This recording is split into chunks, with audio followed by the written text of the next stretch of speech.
शस्त्रसंधीनंतर जम्मू काश्मीरमध्ये सुरक्षा दलांनी दहशतवाद्यांविरोधात जोरदार कारवाई सुरू केली आहे। पुलवामाच्या त्रालमध्ये दहशतवाद्यांसोबत चकमकीत एका दहशतवाद्याचा खात्मा झालाय। सुरक्षा दलानं 2 दहशतवाद्यांना घेरल्याची माहिती आहे। सुरक्षा दल आणि दहशतवाद्यांमध्ये जोरदार चकमक सुरू आहे आणि एका दहशतवाद्याचा खात्मा करण्यात यश आलेलं आहे। तर 2 दहशतवाद्यांना घेरण्यात आलेले आहे। सुरक्षा दलानं 2 दहशतवाद्यांना घेरले तर एका दहशतवाद्याचा खात्मा करण्यात आला आहे। पुलवामाच्या त्रालमध्ये हे दहशतवादी असल्याची माहिती मिळाल्यानंतर सुरक्षा दलानं कारवाई सुरू केली आणि 2 दहशतवाद्यांना घेरलेत। एका दहशतवाद्याचा खात्मा करण्यात आलाय। मात्र एकूण किती दहशतवादी या भागात आहेत त्याबाबतची माहिती अजून तरी मिळालेली नाही। सध्या 2 दहशतवाद्यांना घेरण्यात सुरक्षा दलांना यश आले तर त्रालमध्ये एका दहशतवाद्याचा खात्मा करण्यात आलाय।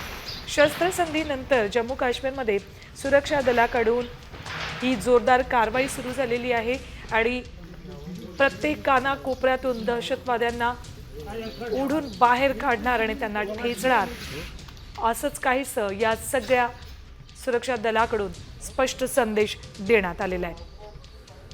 दहशतवाद्यांमध्ये आणि सुरक्षा दलांमध्ये चकमक झाली आणि या चकमकीत एका दहशतवाद्याचा खात्मा करण्यात आला मात्र अजूनही 2 दहशतवाद्यांना घेरण्यात आले।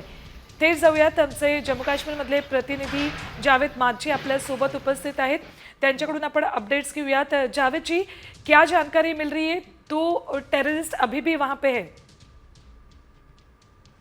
देखिए, ये साउथ कश्मीर में आज सुबह एक एनकाउंटर शुरू हुआ जब सुरक्षा बलों को ये सूचना मिली कि इस इलाके में कुछ मिलिटेंट छुपे हुए हैं।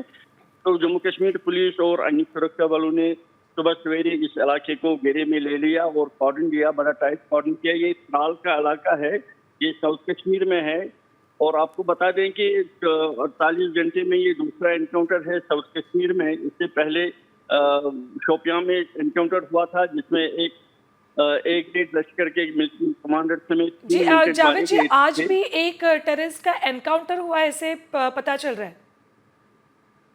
जी, अभी तक तो जो सूचना मिली है वो है कि एक मिलिटेंट मारा गया है, लेकिन औपचारिक तौर पर अभी इसकी पुष्टि नहीं हुई है। तो अभी कहा जा रहा है कि 2 या 3 मिलिटेंट वहां पे छुपे हुए हैं।